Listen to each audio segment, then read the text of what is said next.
Today, I'm going to tell you the unbelievable story of Natalie Thompson, a young woman who went for a routine checkup and discovered she was carrying the Mafia boss's baby by mistake. Natalie Thompson sat in the clinic's waiting room scrolling absently through her phone, never imagining that this mundane afternoon would mark the end of her ordinary life. The sterile scent of antiseptic hung in the air as she adjusted the thin paper gown around her shoulders. It was just a routine checkup, a precautionary annual exam on a bright Tuesday in Manhattan, something she almost skipped due to a busy work schedule. At 26 years old, Natalie prided herself on being responsible with her health. She had no reason to suspect anything unusual. She swung her feet nervously from the examination table, the paper liner crinkling beneath her. "We'll just do a quick blood draw and perhaps a flu shot, okay, dear?" the nurse had said moments earlier, offering a reassuring smile. Natalie nodded and watched as the nurse prepared a syringe. She barely felt the prick in her arm. A flu shot was routine this time of year, and the nurse chatted about the weather to keep her relaxed. Natalie's thoughts drifted to the errands she'd run after this appointment, picking up groceries, maybe stopping by the bookstore. It was a day like any other, or so it seemed. When the nurse stepped out, murmuring something about retrieving additional samples, Natalie didn't think much of it. Perhaps standard lab work, she assumed.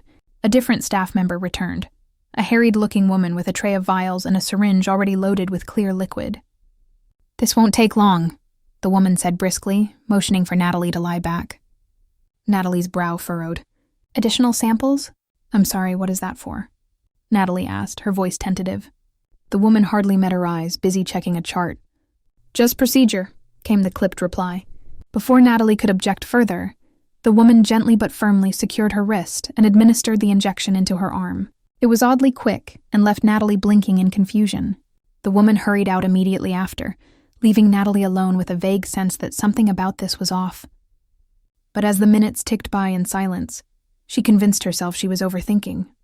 Maybe it was some new vitamin booster they're trialing, she mused. Clinics occasionally offered experimental treatments or freebies, right? She sighed and shook off the unease. By the time the doctor finally came in for the actual exam, Natalie had almost forgotten the odd injection. The rest of the appointment proceeded normally. Blood pressure, a quick chat about exercise, and the routine physical exam. The doctor didn't mention anything unusual. With a clean bill of health and an adhesive bandage on her arm where the blood was drawn, Natalie left the clinic relieved that her busy day could continue. She had no inkling that fate had already altered its course in those sterile white walls. 2 weeks later, life taught Natalie just how fragile normal could be.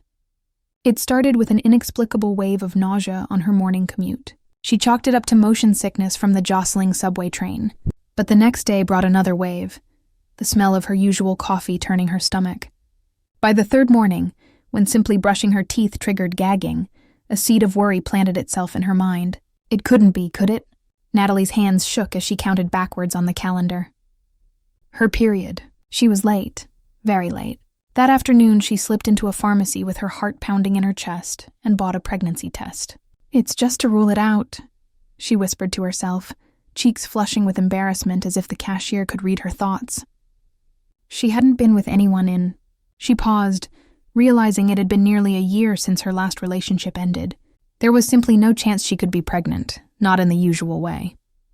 The test was just a formality to ease her mind before calling a doctor about these symptoms. In the privacy of her tiny apartment bathroom, Natalie followed the instructions on the box with trembling hands. 5 agonizing minutes later, she stared in disbelief at the result. 2 pink lines. Positive. She blinked, once, twice, as if the result might change. Her knees buckled and she sat on the cool tile floor, test clutched in her hand. "No," she breathed. "That's impossible." A mix of shock and alarm thundered in her chest, her pulse roaring in her ears. She tore open the second test from the box, barely registering the tear slipping down her cheek. This must be a mistake. It had to be, but the second test confirmed the first. Pregnant. Natalie's mind raced, trying to make sense of the senseless.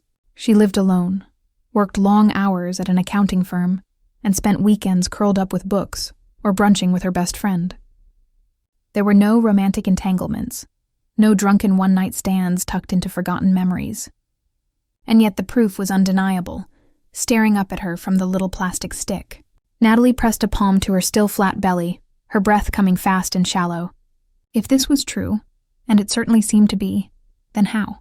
Questions whipped through her. Could the tests be faulty? Could she be sick with something that causes false positives? She thought of the routine checkup, the inexplicable extra injection that day. A memory surfaced of that rush nurse and the mysterious syringe. Her heart skipped. No. Could that incident be connected? Grabbing her phone with shaking fingers, Natalie dialed her gynecologist's office. It was after hours, so she left a desperate message. "This is Natalie Thompson. I need to speak with Dr. Evans right away. It's urgent, please." By the time she hung up, hot tears of frustration and fear blurred her vision.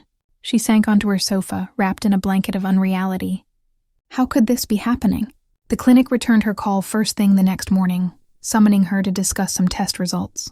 Natalie didn't even wait to change out of her wrinkled clothes from the sleepless night before.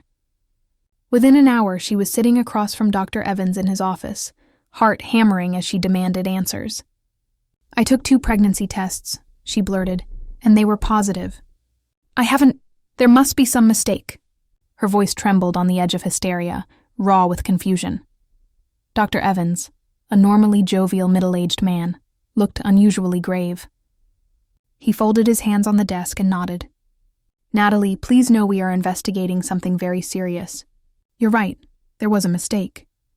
Hearing the word mistake made her stomach clench. The doctor continued carefully. "It appears there was a procedural error during your last visit. Another patient was meant to receive a treatment, and you were inadvertently given it instead." Natalie's eyes widened, dread creeping up her spine. "What kind of treatment?" she asked, though she already sensed the answer. The doctor cleared his throat, unable to meet her eyes. "An artificial insemination procedure." The room tilted around her. Artificial insemination. The syringe, the additional samples, it all clicked horrifically into place. They had impregnated her by mistake during what should have been a simple checkup. She felt as if the air had been sucked from the room. "Oh my God," Natalie whispered, fingers digging into the arms of her chair. Her mind flashed through a reel of life-altering images. A baby's heartbeat on an ultrasound. Her baby. A child she never planned or asked for. Anger flared white-hot behind her ribs, mingling with the panic. "How could this happen?" she cried, voice breaking. "How could you possibly—" "I am so sorry, Natalie," Dr. Evans said quietly. He looked genuinely pained. "We traced the error as soon as the intended patient reported not conceiving. We were about to reach out to you. The samples were mislabeled, and you were given the wrong injection. It's an error that should never happen." He kept talking, explaining how an investigation was underway, how the clinic's director wanted to speak with her, how of course all medical expenses would be covered. But Natalie only half heard him. One phrase echoed in her mind with sickening clarity. Intended patient. Intended sample. She suddenly realized there was another side to this equation. The father. Whose sample was it?" she managed to ask, her throat dry.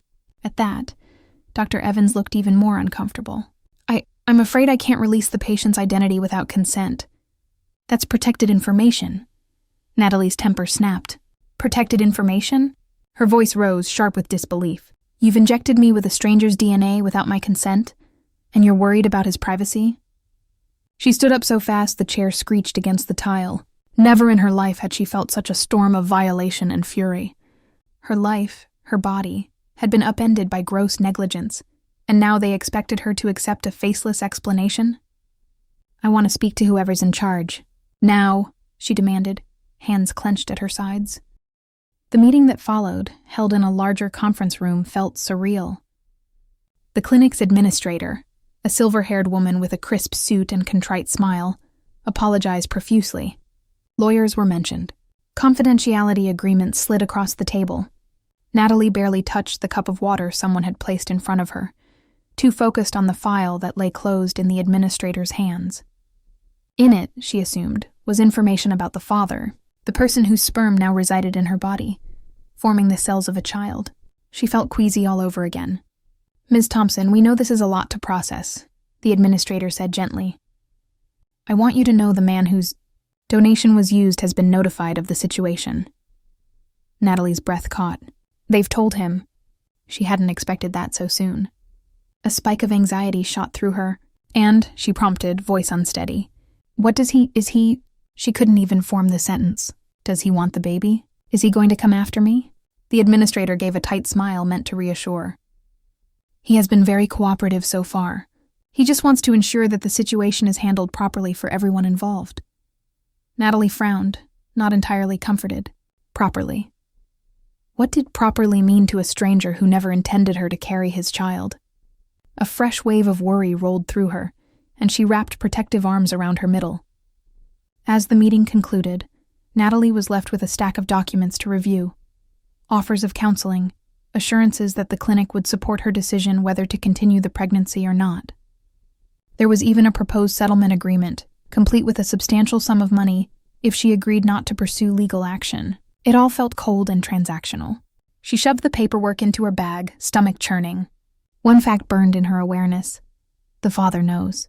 She had no name, no face to attach to that title, but somewhere out there a man had received a phone call that his genetic material had been mistakenly given to an unsuspecting woman. How would he react? Was he furious? Horrified? Would he prefer she terminate the pregnancy? The thought made her instinctively cradle her abdomen. Despite the shock and anger, Natalie realized she already felt a fierce protectiveness for the life inside her. A life created without her intent, yes, but innocent of the circumstances. In just a day, the abstract idea of pregnancy had solidified into something achingly real. Her baby, however it had come to be. That evening, Natalie curled up on her couch, the city lights blinking outside her window, and tried to quiet her mind. She didn't know what to do next. Her phone buzzed with a text from her best friend, Hallie, asking about their upcoming weekend plans. Natalie bit her lip, hesitation paralyzing her. She hadn't told a soul what was happening. How could she possibly explain this nightmare? For now, she texted back something about needing to postpone, citing a work emergency. When she finally drifted to sleep in the early hours, Natalie dreamed of syringes and nameless faces, of reaching out for help and finding nothing but blurred outlines. She woke with her cheeks damp and her heart heavy.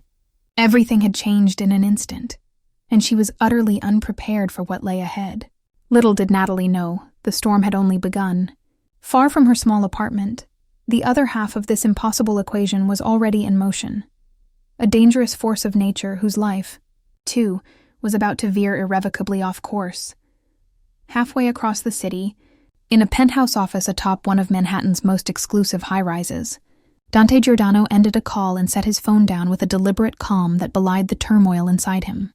Outside the floor-to-ceiling windows, dusk was deepening over the skyline, casting long shadows into the luxurious office.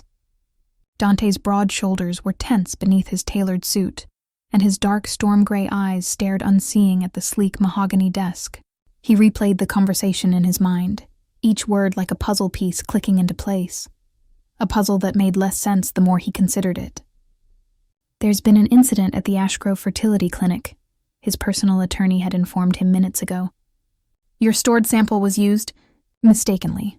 A woman has been impregnated. Dante had gone very still at those words, a rare shock rendering him speechless. At first he thought he'd misheard, but the lawyer's apologetic tone and the flurry of details that followed confirmed it. A mix-up, an unwitting woman, and a child. His child, if the science held true. Dante's mind had flashed to the reason that sample existed at all. 2 years ago, under pressure from his aging father and the board of the Giordano family enterprises, Dante had begun considering the need for an heir, not just for the business, but for the legacy of a family that had built an empire at the edge of the law for generations. Coldly pragmatic by nature, Dante had frozen his sperm as a precaution before a dangerous operation against a rival syndicate, unsure if he'd emerge alive. It was supposed to be an insurance policy for the future, one he never expected to cash in unless he found a suitable partner or chose a surrogate under carefully controlled conditions. Certainly not like this, with a stranger becoming the unwitting mother to his heir without his knowledge or hers. He rose from his leather chair, restlessness coursing through him, and walked to the window. Far below, the city streets gleamed, alive with countless stories. Dante's reflection looked back at him. Tall, dark-haired, face composed in an unreadable mask he'd perfected over years of cutthroat negotiations and dangerous encounters. But behind that mask, his thoughts churned. A child, my child. The idea was at once startling and strangely magnetic. He imagined a small life carrying his blood, imagined holding an infant that was a part of him. A vision that tugged at something deep in his chest he hadn't realized was there. Yet entangled with that nascent curiosity was a surge of protectiveness and anger. This shouldn't have happened without his consent. The clinic's error had potentially endangered a woman and an unborn baby, his baby. Dante ruled his world by maintaining control at all times. Now control had been wrested from him in the most intimate way. He thought of the woman. Natalie, the lawyer, had said her name was. A file with her information sat on his desk, delivered via secure courier moments after the call. Dante's jaw tightened. What must she be feeling? Confusion, certainly. Maybe terror if she realized who he was. The lawyer indicated she hadn't been told his identity yet. Confidentiality laws prevented that without his permission. But Dante knew it was only a matter of time. He had agreed to a meeting tomorrow at the clinic. A meeting with Natalie, facilitated by attorneys. The clinic wanted to smooth things over, avoid a scandal or lawsuit. They clearly hoped money would resolve it. He scoffed under his breath. Money was the least of his concerns. Dante Giordano had more wealth than he could spend in 100 lifetimes. No, his demands would be very different. If this woman truly carried his child, there was no way he would remain a distant third party. He would claim responsibility and ensure the safety and future of his offspring. His gaze hardened as he considered the many implications. Dante's world was not a safe one, at least not for outsiders. As head of the Giordano crime family, he had clawed his way to the throne after his father's semi-retirement, solidifying power through equal parts business acumen and fear. That power kept him and those under his protection safe, but it also painted a target on all he held dear. If rivals got wind that Dante Giordano had an heir on the way, he clenched his fists, quelling the surge of concern. I'll eliminate any threat before it gets close. The thought was as cold as steel, and he meant it with every fiber of his being. Turning away from the window, Dante strode back to his desk and opened the file on Natalie Thompson. A photo clipped to the first page drew his attention. A candid shot of a young woman with honey-brown hair and wary hazel eyes, caught in the middle of a hesitant smile. Dante found himself lingering on that image. There was a gentleness in her expression, an innocence. She looked utterly ordinary in the best way, like someone who led a life far removed from violence and power plays. A life I've never had. He scanned her background. 26 years old, New Jersey native, accountant at a mid-size firm, no criminal record, no known ties to any of his enemies. She had family, a mother in a nursing home upstate, a younger brother in college. No mention of a current partner. In fact, notes from a preliminary PI sweep hinted she'd broken off an engagement over a year ago. Dante felt a slight easing of tension in his chest at that detail, though he wouldn't examine why. As he closed the file, Dante's resolve sharpened. Natalie would undoubtedly have misgivings about him. If not now, then once she learned who he was. Convincing a stranger to cooperate in something as life-altering as raising a child together would be daunting for anyone, much less when that stranger was a mafia boss with blood on his hands. Dante's reputation preceded him like a dark shadow. To the public, he was a reclusive luxury real estate investor, but in the underworld he was known as a man who brokered no insult or betrayal without retribution. If Natalie looked him up, which she likely would, she'd find whispers of those rumors. He inhaled slowly, controlling the flare of frustration. It didn't matter. Whether she feared him or not, he would not walk away from this. She and the baby would have his protection, and with time he would make her see reason. They are mine to protect now. The thought was stark, possessive, and surprisingly comforting. That night Dante barely slept. Instead he planned. By the time dawn crept over the city, he had mobilized his most trusted lieutenant to discreetly increase security around the fertility clinic and around Miss Thompson's neighborhood. No harm would come to her or the baby, not from his enemies, and not from any panic-driven choices. He also arranged for a private physician specializing in obstetrics to be on standby. He didn't trust the clinic any further than he could throw them after this debacle. When his driver pulled up to the clinic the next morning, Dante stepped out into a crisp autumn sun. He adjusted his suit jacket and squared his shoulders. The establishment had cleared its schedule for this clandestine meeting, and he was escorted through hushed corridors to a conference room. Dante could sense the fear rippling off the clinic administrators as they greeted him. They knew exactly who they were dealing with, even if they didn't dare say it. He responded with curt nods, his focus laser-sharp on the door through which Natalie would soon walk. She arrived a few minutes later, preceded by the murmur of a lawyer's voice. When she stepped into the room, Dante felt a curious jolt in his chest. Recognition, perhaps, from studying her photos so intently, but also something more visceral. Natalie paused just inside the doorway, eyes flickering over the assembled suits until they landed on him. Her hazel gaze locked with Dante's, and in that instant, the world around them seemed to fall away. Natalie's face went pale. She clearly knew who he was. Whether by instinct or research, the realization was written in her widening eyes. Dante saw her throat bob as she swallowed hard, pressing her back against the doorframe as if she might bolt. He rose slowly from his seat, one hand unconsciously reaching toward her in a calming gesture. "Ms. Thompson," he said, his deep voice gentle but firm. "Thank you for coming. I'm Dante Giordano."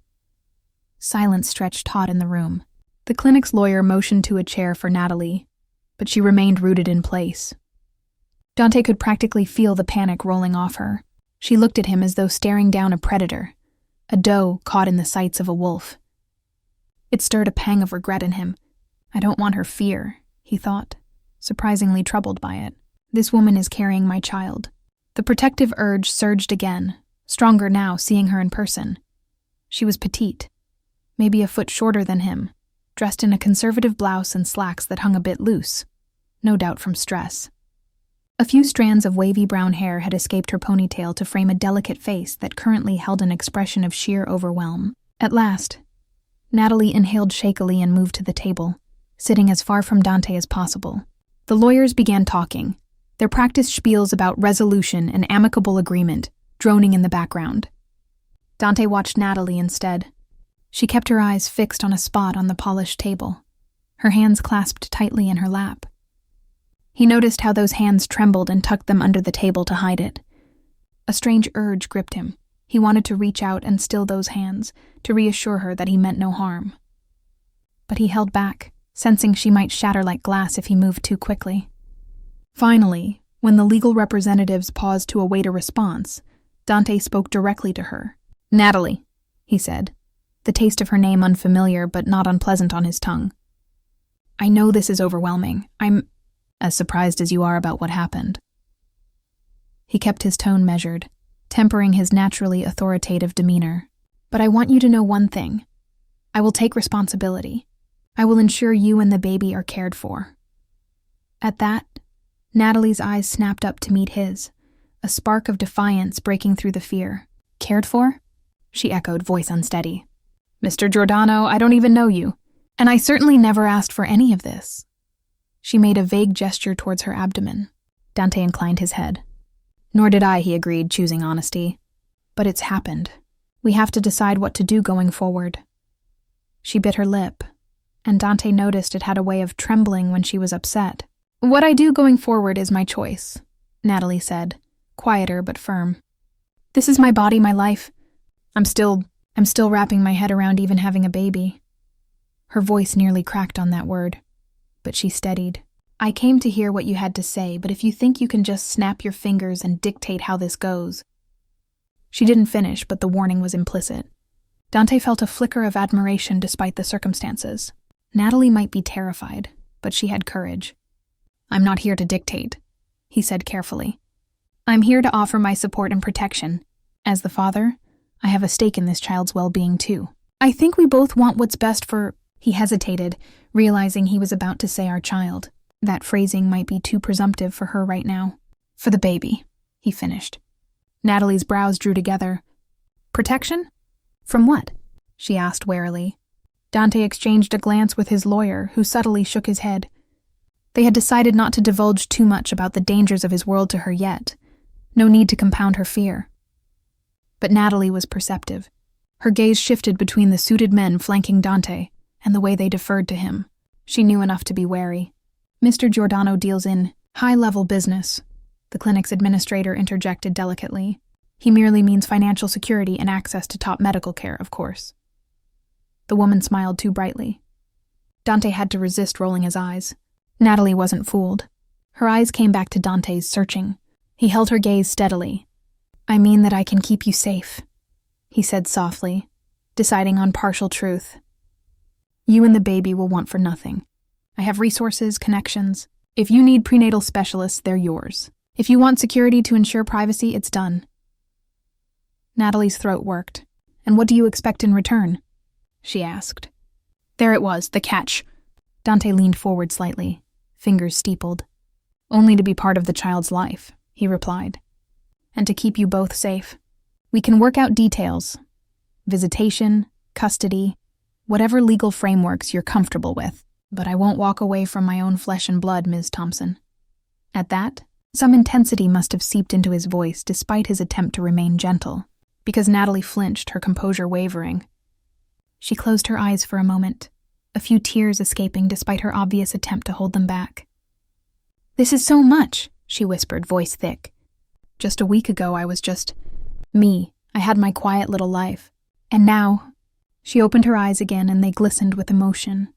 "Now I have a crime lord offering me protection like I'm some damsel in a gangster movie." There was a faint edge of dark humor in her tone. Or maybe it was despair. The lawyer shifted uncomfortably at her frank description of Dante, but he let out a soft exhale. "I understand how absurd it seems," he said. "I won't force anything on you, Natalie." Hearing himself use her first name, he noticed a subtle softening in her guarded expression. "But please at least consider my help. The city can be dangerous even for someone without my affiliations. Paparazzi, extortionists. Once this gets out, you could be targeted. I can prevent that." Her brow furrowed as she absorbed his words. The mention of publicity struck a chord. She hadn't even considered that yet. Would the story leak? A medical scandal like this could easily hit the news. And if Dante Giordano's name was attached? Natalie suddenly saw a vision of reporters swarming her, flashing cameras as she tried to hide a growing belly. Her free hand fell protectively over her abdomen once more. Almost an unconscious gesture now. "What exactly are you proposing?" she asked at last, exhaustion and resignation warring in her voice. "That I go into hiding under your watch? That I become, what, your responsibility?" The word responsibility dripped with distaste, and Dante couldn't fault her for it. He exchanged a quick look with his counsel before responding. "I have a secure estate outside the city," he said calmly. "If you were willing, you could stay there for some or all of the pregnancy. You'd have privacy, staff at your disposal, medical care. If not that, I can at least place security details near you here in Manhattan. Whatever level of support you accept, I will provide." Natalie stared at him as if seeing a stranger, which of course he was. She didn't answer immediately, instead lowering her gaze to the table. In the tense silence, Dante's heart did something unexpected. It squeezed with empathy. He tried to imagine how he would feel if he were in her position. An average person confronted with an extraordinary situation and an infamous stranger claiming a stake in her life. He realized it would be terrifying. And Natalie, for all her brave front, was clearly overwhelmed. The meeting wound down with no firm conclusions. Natalie was given a copy of the proposed agreement to review at her leisure, which included clauses about cooperation and confidentiality, plus generous financial compensation. Dante emphasized one last time that she could call him directly if she had any questions or needs, sliding a sleek black card with his personal cell number across to her. "Anytime, day or night," he had said, catching her gaze. "I mean that." She only nodded, hesitating before taking the card like it might burn her. As everyone stood to leave, a strange impulse gripped Dante. He extended his hand to her, a formal yet earnest gesture. "It truly is a pleasure to meet you, Natalie," he said quietly. "I wish it were under different circumstances, but I'm determined to make the best of this. I hope you'll see that." Natalie looked at his offered hand, then up at him. After a beat, she reached out and shook it. Dante felt the coolness of her small hand in his warm grasp. She trembled just a little, but she met his eyes with a glimmer of her earlier defiance. "I'll think about everything," she replied, voice soft but clear. That's the best I can promise right now. He inclined his head. That's fair. Reluctantly, he released her hand. Natalie turned and left, flanked by her own legal counsel, her posture stiff and uncertain. Dante watched the door close behind her, resisting the urge to follow. In that moment, Dante realized he already felt an undeniable pull toward this brave, frightened woman. She was carrying his child. That alone forged a powerful bond in his eyes. But beyond that, there was something about the way she had stood her ground that stirred him. He had the urge to shelter her, yes, but also an unexpected desire to know her. His lawyer cleared his throat, jarring Dante from his thoughts. "We'll proceed as discussed, sir?" Dante nodded, already striding out with purpose. He would give Natalie a little time, as she requested, but not too much. Until she made her decision, he would keep a careful watch from afar. She might have left the meeting unconvinced, perhaps intent on returning to her quiet little life. What Natalie didn't fully grasp, however, was that her life was no longer quiet, or little. It was entwined with Dante's now, whether she welcomed it or not. And Dante Giordano protected what was his with ruthless devotion. That protection would be needed sooner than either of them expected. Natalie shut the door of her apartment and immediately sagged back against it, shutting her eyes. Her heart was pounding as if she'd sprinted miles, though it had been only a short cab ride from the clinic. Dante Giordano. She whispered the name in her mind and a shiver danced over her skin. In the conference room, he had emanated power. Not just the wealth and confidence of a successful businessman, but a more dangerous aura. Even in his gentlest tone there was an edge of command. The way others deferred to him, the way his icy gray eyes observed every detail. It both unsettled and, in a strange way, reassured her, because underlying that danger, she had sensed a genuine resolve to safeguard her and the baby. Natalie exhaled shakily and opened her eyes. Her apartment looked exactly as she'd left it this morning. Cozy, lived in. A pile of mail on the console table, and a blanket tossed over the arm of the couch. But she felt like an intruder in her own home now. Everything had changed. With numb fingers, she pulled out her phone and did what she'd been resisting until now. She Googled Dante Giordano. As expected, a slew of results came up. Society page photos of a forbiddingly handsome man at charity galas, articles about his luxury hotel ventures, and then the murkier things, speculative pieces linking him to organized crime, whispers of violence cloaked in business jargon. Her stomach tightened reading the words. Reputed Mafia scion. Alleged ties to underworld. Too powerful to touch. She tossed the phone aside, running her hands through her hair. How is this real? She felt like the heroine of some dark thriller, not Natalie Thompson, steady CPA and average nobody. A cynical laugh bubbled up before she could stop it. She glanced down at her flat midsection. Baby, she murmured aloud. What have we gotten ourselves into? The silence that followed felt heavy with implications. The remainder of the day passed in a fog. Natalie tried to work from home, spreadsheets and tax forms she'd brought with her, but concentration was impossible. By evening, she realized she needed to get out of her own head for a bit. She decided to go to the one place that always calmed her, the bookstore a few blocks away where she often spent her free time. Pulling on a light jacket, Natalie stepped out into the brisk air. Dusk had fallen, and the city hummed with its usual energy. Cars honking, people bustling past with coffees and briefcases. To her jumpy nerves, everything felt like it was in hyper-focus. The chatter of two women passing behind her made her startle. A delivery truck backfiring at the corner made her heart leap. Get a grip, she scolded herself. Not every sound was a threat. Yet as she walked, she couldn't shake the feeling of being observed.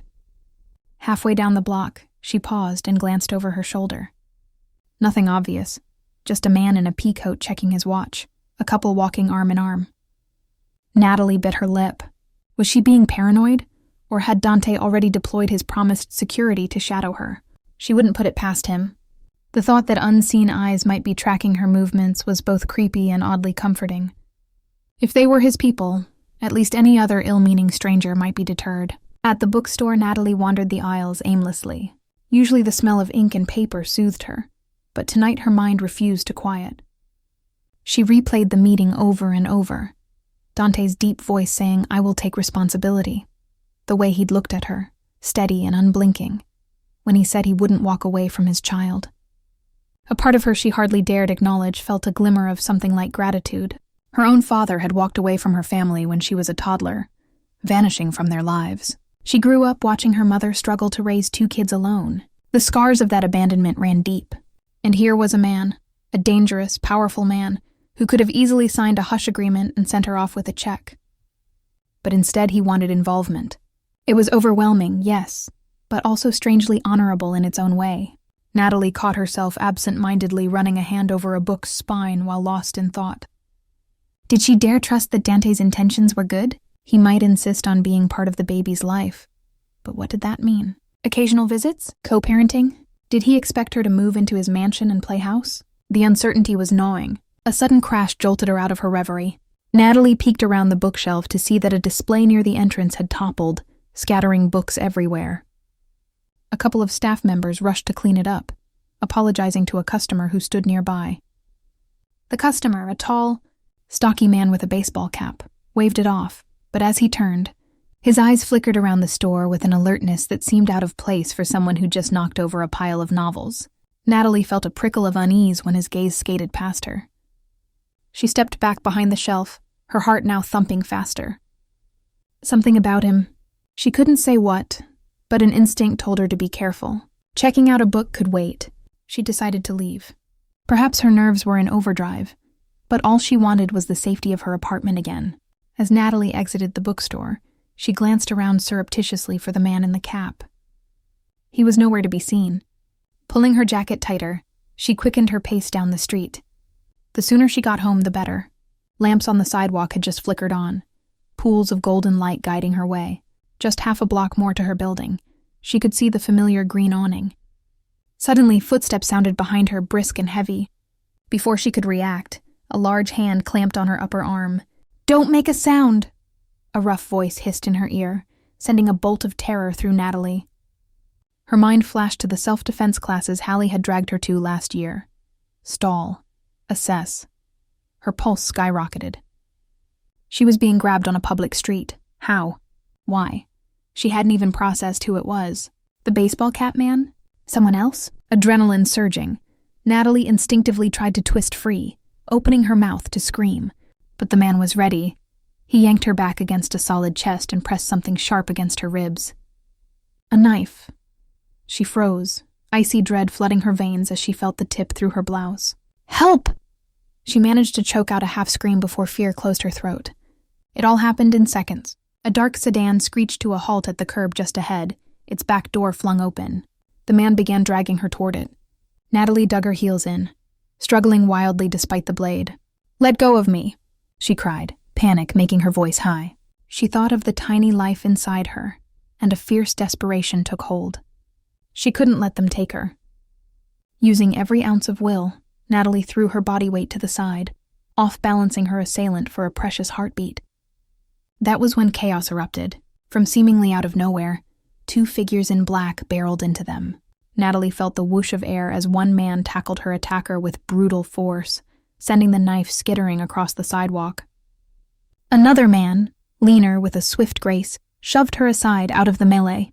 She stumbled to the ground, breath coming in ragged gasps, and watched in shock as a flurry of fists and kicks disabled her would-be kidnapper in mere moments. The man in the cap hit the pavement, unconscious or close to it, blood trickling from a split eyebrow. Before she could process anything further, the lean man who had pushed her clear knelt at her side. "Miss Thompson, are you hurt?" he asked urgently. Natalie stared at him. He looked to be in his 30s, athletic, with a coiled readiness in his stance. His eyes, sharp and brown, scanned her for injuries. She realized he knew her name. The pieces clicked. Dante's security. He had been watching her after all. And thank God. I'm okay, she stammered, though she wasn't entirely sure if that was true. Everything was still a blur of adrenaline. Her arm throbbed where she'd been grabbed, and fear aftershocks trembled through her limbs. The baby. She hadn't fallen hard, just onto her hands and knees. But terror gripped her anew, thinking something could have happened. I'm pregnant, she managed to say to the man, one hand instinctively moving to her belly. "Please," the security man nodded briskly. We know. Let's get you out of here. The situation is contained. As he helped her up, Natalie saw the other guard zip-tie the wrists of the downed attacker and speak into a headset, likely calling for backup or a cleanup crew. It struck her as absurd and horrifying that such clandestine violence and response could occur in plain view, yet unnoticed by the public. But that was New York. A couple of onlookers across the street were gaping, but one of Dante's men flashed a badge and they quickly moved on, likely mistaking them for police. The guard guided her firmly toward a black SUV that had now pulled up to the curb. Natalie's knees wobbled, but she let him lead her. There was safety with these men. She felt that now in her bones. Once she was settled in the back seat, the two men swiftly joined her, one in the driver's seat and the other beside her. The locks clicked shut with a heavy thunk. Natalie exhaled a breath she didn't know she'd been holding. Safe. For the moment. The SUV sped off, and for the first time Natalie got a clear look at the man next to her, the one who had first come to her aid. He must have noticed her scrutiny because he gave a faint smile. Marco Spinelli, he introduced himself. I work for Mr. Giordano. Natalie let out a shaky laugh. Of course you do, she said, voice quivering. He said he'd protect me. I guess I didn't realize he meant literally around the clock. Marco's expression was unapologetic. With all due respect, miss, after this incident, I'm glad we were watching. You should be too. She sobered, pressing a hand against her temple as a dull ache formed. I am, she whispered. I don't even know who that was. The driver, a burly man with close-cropped hair, spoke up. Viktor Petrov's crew, he said grimly, eyes on the road. We recognized the guy. He's muscle for the Petrov Bratva. Natalie blinked, not understanding. Marco clarified. Russian mob. Petrov likely caught wind of the situation at the clinic. This was an attempt to grab leverage over Dante. He paused, glancing at her meaningfully. You and the baby are that leverage. The bottom fell out of Natalie's stomach. She had suspected Dante's talk of danger might be more than paranoia, but hearing it spelled out was chilling. In a flash, she saw how naive she'd been thinking she could just go to a bookstore, live normally, while carrying the child of a mafia boss. She was a target now. The reality crashed over her. By sheer accident of fate, she and her unborn baby were pieces on a deadly chessboard. Her hands started to tremble anew, and tears of shock pricked her eyes. It's okay, Marco said quietly, perhaps noticing her reaction. You're safe now. We're taking you to Mr. Giordano. At that, a different kind of shiver coursed through her, a mixture of relief and apprehension. Dante. She would see him again tonight, apparently. And after this, how could she refuse whatever he asked? He had essentially saved her life, saved her baby's life. The thought made her chest tighten with emotion. Natalie leaned back and closed her eyes for a moment, trying to steady her breathing. She pictured Dante's face in the conference room, how intense yet controlled he had been. Under that polished control, she sensed a ferocity. Now she comprehended it better. The world he lived in was ruthless. And now, because of the clinic's mistake, her world had collided with his. The only consolation was that Dante seemed intent on keeping her safe, and thus far he'd proven he could. After a short, tense drive, the SUV entered a private underground garage beneath an upscale apartment tower. Natalie barely registered the elegant lobby they whisked her through, or the quiet elevator ride up to the penthouse floor. Her mind was still replaying the attack in terrifying loops. The vice-like grip on her arm, the glint of the knife, the heart-stopping moment of trying to scream. She realized belatedly that she hadn't contacted her family or Hallie. They'd have no idea she was in trouble, or that she'd disappeared. In her purse, her phone buzzed. Likely Hallie now, worried since Natalie had ignored earlier messages. Before she could reach for it, the elevator doors opened directly into a stunning foyer of a penthouse. Warm light bathed marble floors and modern art hung on textured walls. It was the epitome of luxury and security. Clearly Dante's domain. Marco gently touched her elbow. Come, let's get you comfortable. Boss is on his way. They guided her into a spacious living area, where floor-to-ceiling windows revealed a glittering night skyline. The room was tastefully furnished with Italian leather and dark wood, but Natalie barely took it in. She sank onto a sofa, exhaustion and shock catching up. The adrenaline crash made her limbs feel like lead. Marco disappeared briefly and returned with a glass of water, which she accepted gratefully, sipping to soothe her dry throat. 1,000 thoughts jumbled in her mind. She knew one thing for certain now. She couldn't handle this alone. Not the threats, not the constant fear. Dante's earlier proposal for protection was no longer a choice. It was a necessity. She placed a hand over her abdomen and made a silent promise. "I will do whatever it takes to keep you safe, little one." If that meant leaning on Dante Giordano and entering his fortress, so be it. She didn't have to wait long. A door across the apartment opened, and Dante strode in like a tempest given human form. Natalie stood instinctively as he approached. His expression was a mix of barely contained fury and worry, a crack in his polished veneer that revealed the tempest underneath. "Natalie," he said, almost a sigh of relief upon seeing her upright and seemingly unharmed. Without hesitation, Dante closed the distance and, to her surprise, gently cupped her shoulders, his eyes roaming over her as if checking for injury. "Dio mio, I'm sorry," he murmured, the faintest tremor in his deep voice. "I never wanted you to be thrown into danger like this." The warmth of his hands through her thin jacket and the genuine concern in his gaze undid the last of Natalie's composure. "They tried to take me," she whispered, voice trembling. Saying it aloud made it real all over again. "They knew about the baby, about me. If your men hadn't—" Her throat closed up, words failing. Dante's eyes darkened with anger at the thought. "But they didn't succeed," he said firmly. "You're safe here. I promise you, no one will harm you under my roof."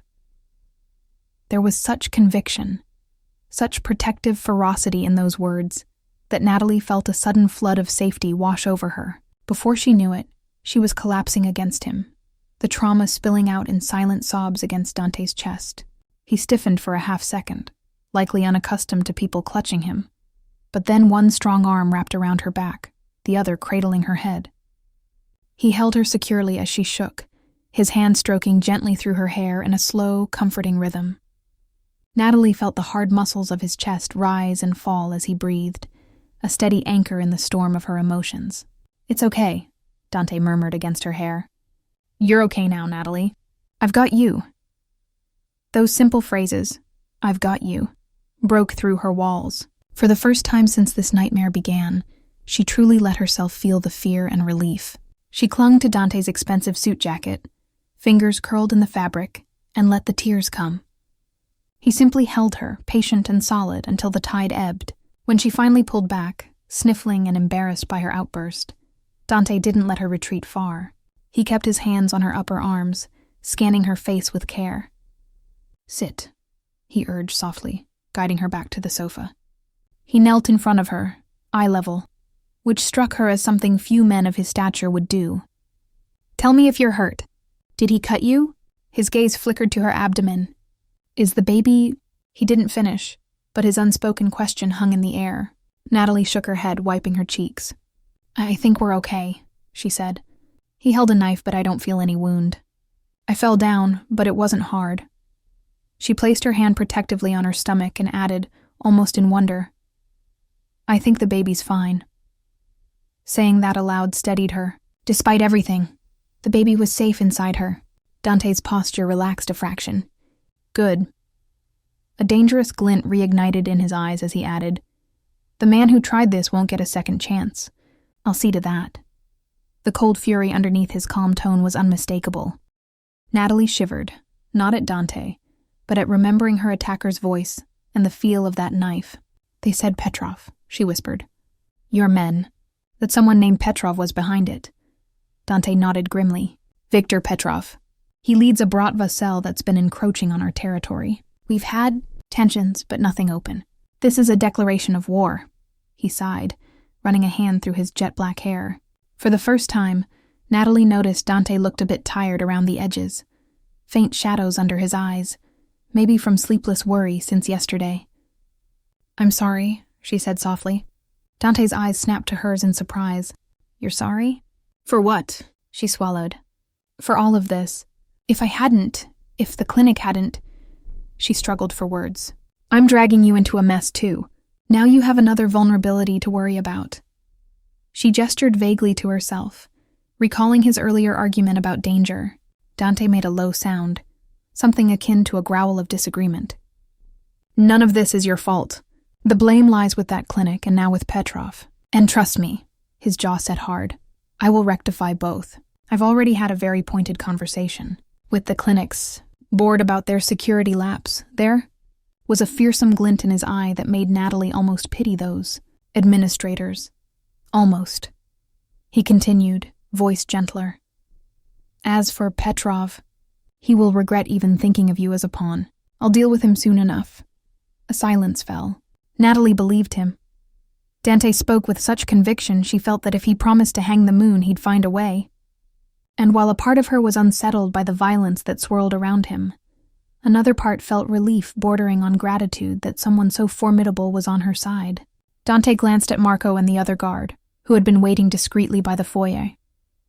Marco, thank you. I'll talk with you and Sal later about tightening our net. The two men nodded and departed quietly, leaving Natalie and Dante alone in the spacious living room. Now that the immediate crisis had passed and they were alone, a certain awkwardness crept in. Natalie realized she was still holding onto Dante's forearm lightly, as if unwilling to break the physical reassurance. She flushed and withdrew her hand. I suppose I should thank you, she said, offering a tentative smile. I already did, but truly, Dante, if your men hadn't been there. His expression softened at her use of his first name.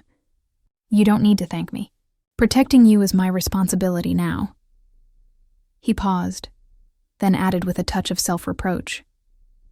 Though I should apologize. I underestimated how fast our enemies would learn of the situation. I thought we had more time. Natalie shook her head, a strand of her hair falling loose. You warned me. I didn't really believe it until now. She managed a rueful chuckle. I even tried to convince myself I could just carry on normally. Her face fell. That was foolish. Not foolish, Dante said softly. Hopeful. You didn't ask for any of this madness. It's only natural you wanted to cling to normalcy. The understanding in his tone made tears prick at her again, but she blinked them back. He rose then, moving to sit beside her on the sofa rather than kneeling. Natalie, he said, turning toward her. I know tonight has been traumatic, but it reinforces what I was trying to tell you earlier. You and the baby need protection around the clock. I meant it when I offered my estate or any secure location of your choice. After this, would you please consider staying here, at least until we neutralize the immediate threat? She looked around at the lavish penthouse, a far cry from her cozy one-bedroom. Staying here with him, it was daunting. Yet the thought of returning to her apartment, alone and vulnerable, was now out of the question. Natalie nodded slowly. Yes, I will stay. I'll do whatever is necessary to keep the baby safe. A flicker of relief crossed Dante's face, tension easing from his shoulders. Thank you, he said, sounding sincere. You won't regret it. I'll make sure you have everything you need, and that you're comfortable. He stood and extended a hand to help her up. Come, let me show you to a guest suite. You can rest, and I'll have some food sent up if you're hungry. Now that he mentioned it, Natalie realized she was starving. The shock had worn off enough for hunger to assert itself. That would be nice, she admitted. She placed her hand in his, allowing him to pull her gently to her feet. The touch was brief but left her palm tingling. She felt suddenly self-conscious. Her clothes were dusty from the fall, her face surely blotchy from crying. Yet Dante treated her as if she were a queen being escorted in a palace, one hand lightly at the small of her back as he guided her down a hallway. He opened the door to a beautiful suite, a spacious bedroom with an adjoining sitting area and a balcony that overlooked the city. The lights of Manhattan twinkled beyond the glass doors like fallen stars. The decor was elegant in soothing hues of cream and silver, clearly prepared with care. On the bed lay a few folded clothing items that Natalie suspected were for her, perhaps purchased in anticipation of her stay, since she had arrived with nothing but the clothes on her back. She approached the bed and realized the items included a soft-looking set of pajamas and toiletries on the nightstand. Natalie's throat tightened at this thoughtful provision. He anticipated everything. The weight of the evening's events pressed on her, and she suddenly longed for nothing more than a hot shower and to crawl under the covers. Dante lingered by the door, as if reluctant to leave her just yet. My room is at the end of the hall if you need anything. Marco will be right outside this suite all night as well. He hesitated, then added, Try to get some rest. I know it won't be easy after what happened, but you're safe here. I give you my word. Natalie met his gaze. He'd done so much for her already, and despite the bizarre circumstances, she did feel safe near him. I trust you, she found herself saying softly. Good night, Dante. A slight easing of the stern line of his mouth indicated a smile. Good night, Natalie. He withdrew, gently closing the door behind him. The moment he was gone, Natalie sat heavily on the edge of the plush bed. Trust. She'd said she trusted him, and surprisingly, she realized it was true. In Dante's arms, she had felt a security she hadn't felt in years. It was too soon and too strange to label those feelings. But she was grateful beyond measure not to be alone in this anymore. She stood and began to undress, catching a glimpse of herself in a large mirror above a dresser. Her reflection showed a young woman whose life had been turned upside down. Hair messy, eyes wide with residual fear, a faint bruise forming on her forearm where she'd been grabbed. But there was something else in her expression too, a hint of resilience. She was still standing, and now she had an unlikely ally. As she changed into the provided pajamas, soft cotton that fit well enough, Natalie wondered at how fate worked. Just days ago, Dante Giordano had been a name on a clinic file. Now he was so much more. A protector, the father of her child, a man who had held her as she cried and vowed to keep her safe. The situation was far from normal, far from the life she'd imagined. But despite the lingering fear, she felt a spark of hope? Perhaps it was simply the relief of not facing this alone. A knock at the suite door startled her slightly. "Miss Thompson?" came a muffled female voice. "Room service." Natalie opened the door to find a kindly older woman in a chef's uniform wheeling in a cart bearing covered dishes. The savory aroma hit Natalie's nose, reminding her she was famished. "Mr. Giordano asked me to bring you some dinner, dear," the woman said warmly. She set a tray on a small table by the window. Soup, salad, and some toast. Gentle on the stomach, she gave Natalie a grandmotherly smile. "Anything else I can get you?"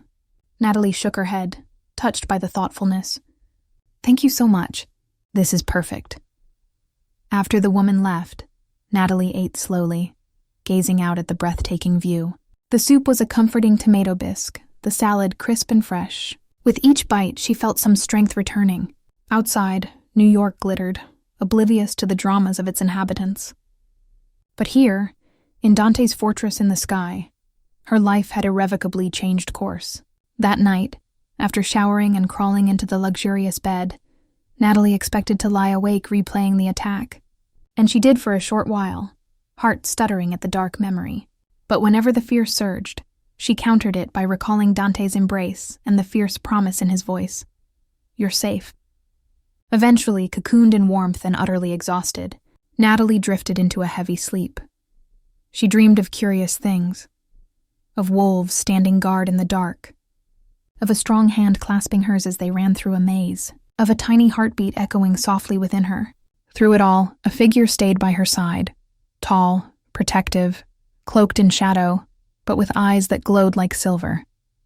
When she woke once in the middle of the night, disoriented in the unfamiliar room, she almost expected to see Dante watching over her. She felt an odd pang at his absence, but soothed herself with the reality that he was just down the hall, a call away. As dawn's first light filtered into the room, Natalie realized this was the first morning of her new life, one where she lived under the protection of a Mafia boss and carried his unborn child. It sounded like something out of the novels she would read at that bookstore, except this was real, and her heart was already entangled in ways she couldn't yet understand. Over the next several weeks, Natalie's life took on a surreal new rhythm. She remained ensconced in Dante's penthouse, which effectively became both her refuge and her gilded cage. Dante insisted she treat it as her home, and indeed he provided every comfort. A closet of maternity clothes that appeared as if by magic as her waist began to thicken, a private doctor who made discreet house calls to check on her and the baby's progress, and even a makeshift office set up so she could attempt to work remotely for her job. The world beyond those secure walls faded into a hazy memory. Natalie ventured out only for critical doctor appointments, and always under heavy guard. She spoke to her mother and brother by phone, crafting half-truths about a high-risk pregnancy that required bed rest. She hated lying, but the fantastical truth was impossible. Her best friend Hallie was harder to fool. She sensed something was off. Natalie promised to explain everything eventually. How could she possibly tell her normal, sweet friend that she was essentially living with the mob? Despite the circumstances, those days were not unhappy. In fact, some were almost peaceful, even sweet in their own way. As the initial shock and fear ebbed, a daily routine emerged in which Dante was a steady fixture. Most mornings, he joined Natalie for breakfast at a sunny nook overlooking the city. At first, their conversations were tentative and polite. She thanked him often for all he was doing, and he waved it off, reminding her it was necessary and that he wanted to. But gradually, formality gave way to genuine connection. Natalie learned that Dante liked his coffee strong and black, and that he had a weakness for blueberry pancakes, though he'd never admit it aloud. One of the chefs spilled that secret to her. He learned that Natalie needed ginger tea to help her morning nausea, and that she had an affinity for classical piano music when she felt anxious. One day, she mentioned offhand that as a child she played the piano but hadn't touched one in years.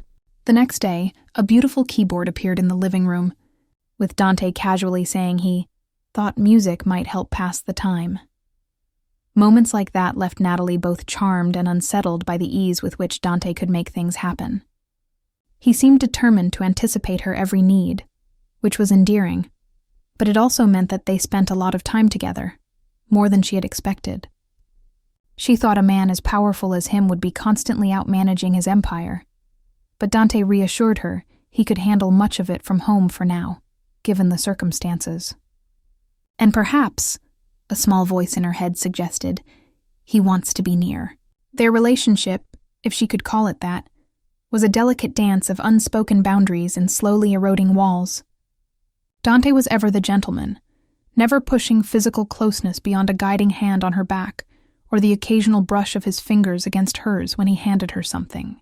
Yet Natalie found herself watching him when he wasn't looking, the way his brow furrowed in concentration during a chess game they played to while away an evening, or the rare, boyish grin that escaped when she teased him for underestimating her game strategy. Each day, her comfort with him grew, and so did an undercurrent of attraction that she tried to ignore. One crisp afternoon, as October leaves swirled outside, Dante returned from a meeting with his security team with grim news. He found Natalie curled up on the sofa with a book, her one hand resting unconsciously on the slight swell of her belly, a sight that made something warm flutter in his chest. He almost hated to disturb the peace in her expression. "Natalie," he began gently, taking a seat across from her. She looked up, immediately reading the seriousness in his features and closing her book. "What is it?" Dante clasped his hands, a gesture she recognized as him measuring his words. "We have new intelligence on Petrov," he said. "He's gone to ground, but we think he's regrouping for another attempt." Natalie's stomach clenched. Though the past weeks had been quiet, she lived with the underlying awareness that Petrov was still out there, still a threat. "Okay," she said softly. "What does that mean for us?" His eyes softened at her inclusion of us, but his tone stayed factual. "It means I have to take proactive measures.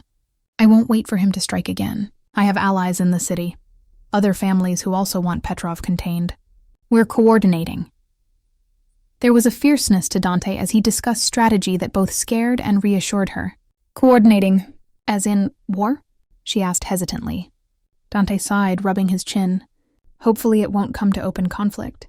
If we can corner him quietly and force a truce or remove him, that would be ideal." He didn't elaborate on remove, but Natalie understood.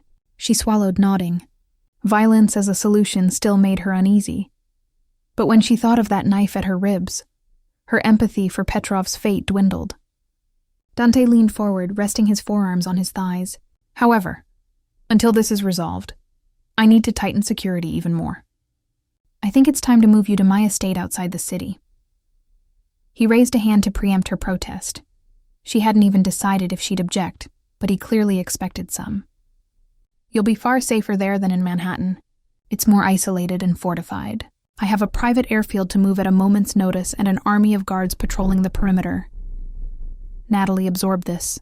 She had grown somewhat comfortable here. It was luxurious, yes, but also confined. Yet at least it was in the city she knew.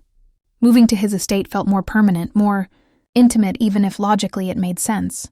"When were you thinking of going?" she asked. Dante's lips quirked in a half-smile at her practical response. "As soon as possible.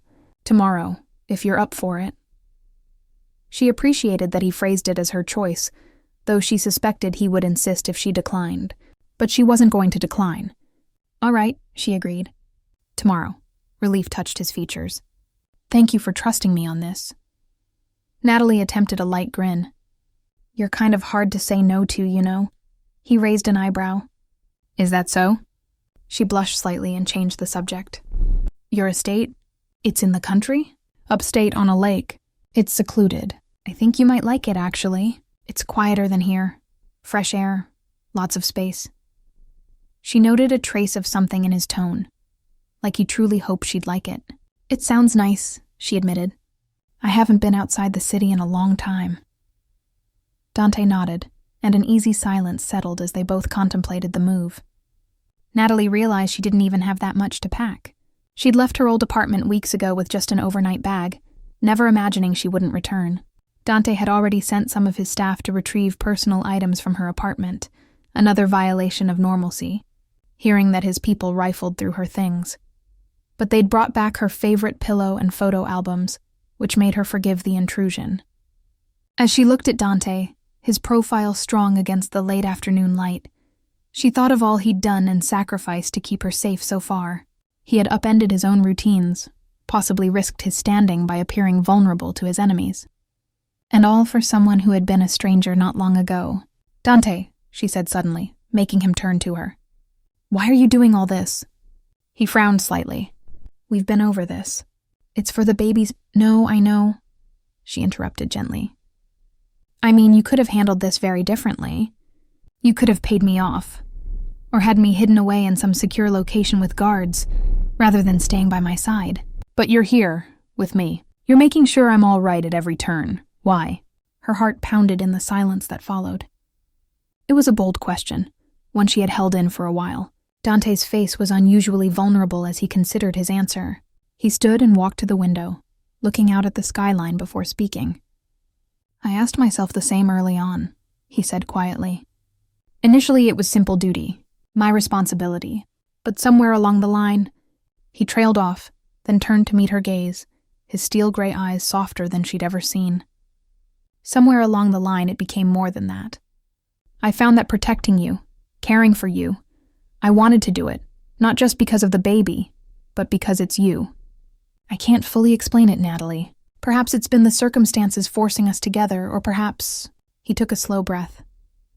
"Perhaps it's that in you I see someone I've been searching for without knowing it." Natalie's breath caught. The room seemed to go very still. She rose to her feet, their eyes locked. "Dante," she whispered, unsure what to say. Her cheeks felt warm and her heart thudded. "In you I see someone I've been searching for." The words resonated through her, at once exhilarating and terrifying. He stepped closer, his gaze never leaving hers. There was a gravity between them, an almost magnetic pull that had been growing day by day and now felt impossible to ignore.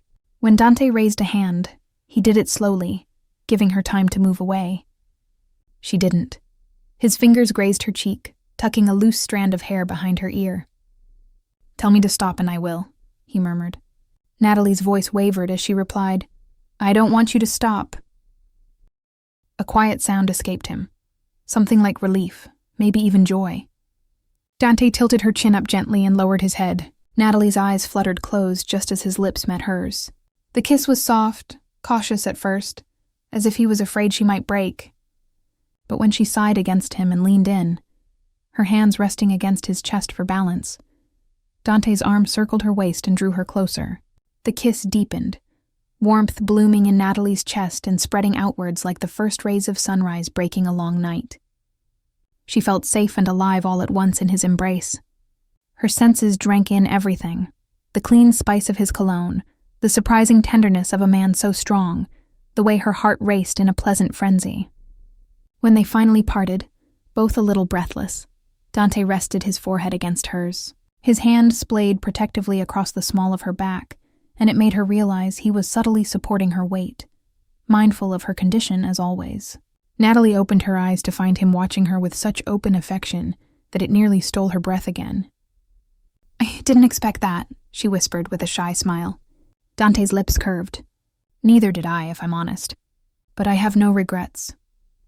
He brushed the pad of his thumb over her lower lip, the gesture intimate and reverent. "You are extraordinary, Natalie. How you've handled everything. Your strength, your kindness. It's no wonder." He stopped, a rare uncertainty crossing his features. "No wonder what?" she prompted gently, covering his hand with hers. He hesitated only a second. "No wonder I'm falling in love with you." The words were spoken quietly, but they hung in the air, electrifying. Natalie felt a joyous swell in her chest that left her almost dizzy. She hadn't let herself name her own feelings, not yet. But hearing his sparked an answering flame. "Dante," she murmured, eyes shining.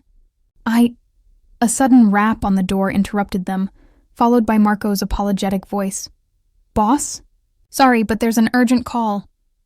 Dante closed his eyes for a brief second, collecting himself.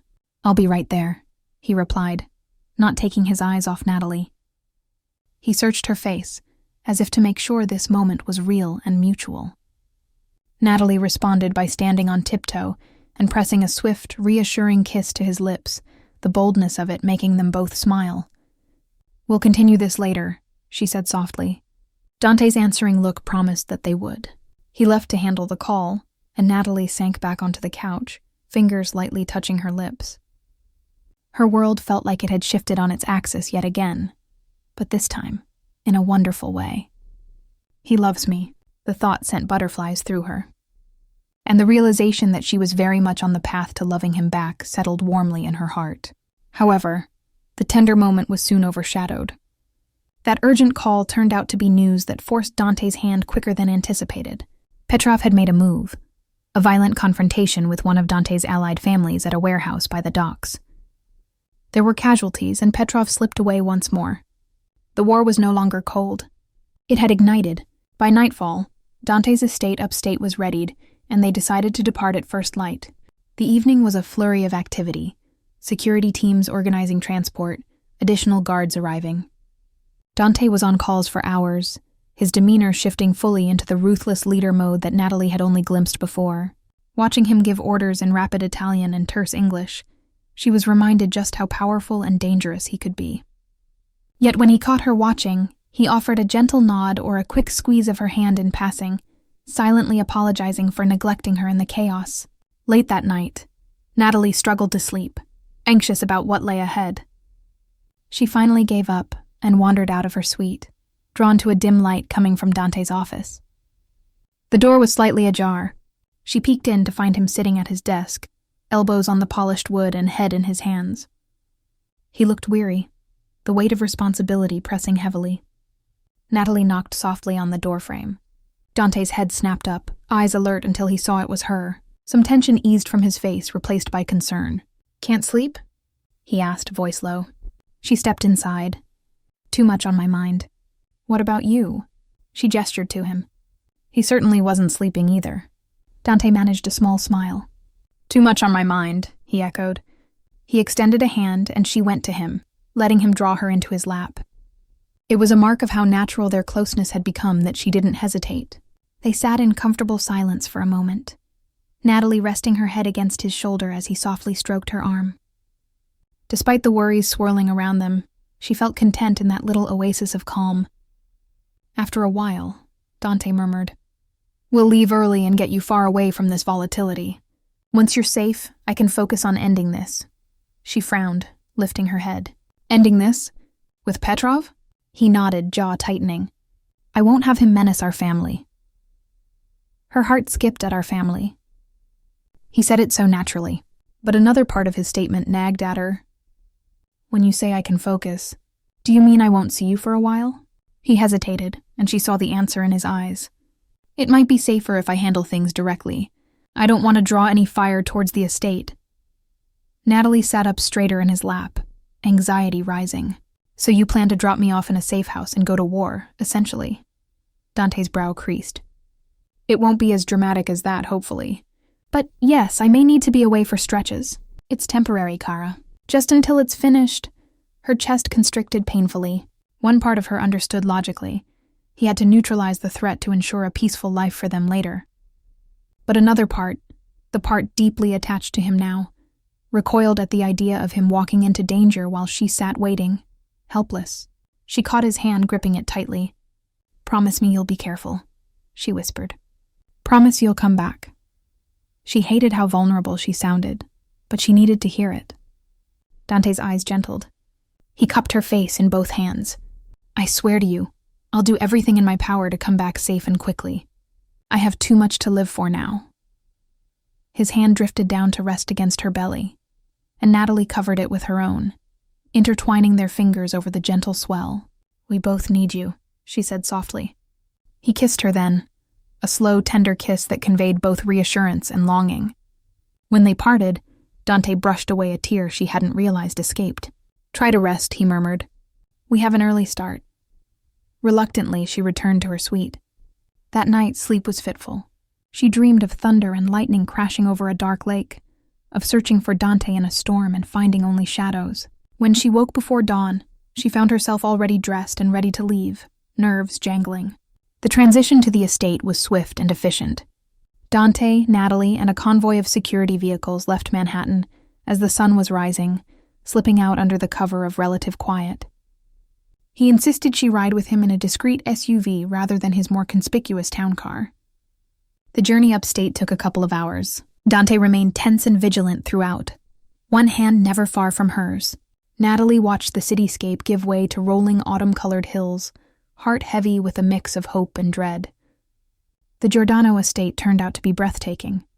17 acres of private woodland on the edge of a crystal-clear lake, with a grand stone manor that looked like something out of the 1920s.